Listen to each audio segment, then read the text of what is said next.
भारत के नागरिक लोकतंत्र में अपनी पूर्ण आस्था रखते हुए यह शपथ लेते हैं कि हम अपने देश की लोकतांत्रिक परंपराओं की मर्यादा को बनाए रखेंगे तथा स्वतंत्र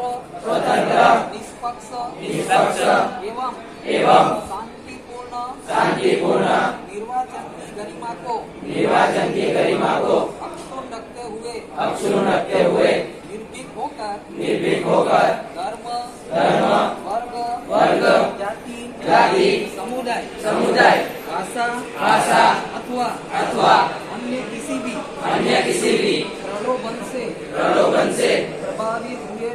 प्रभावित हुए बिना सभी निर्वाचनों में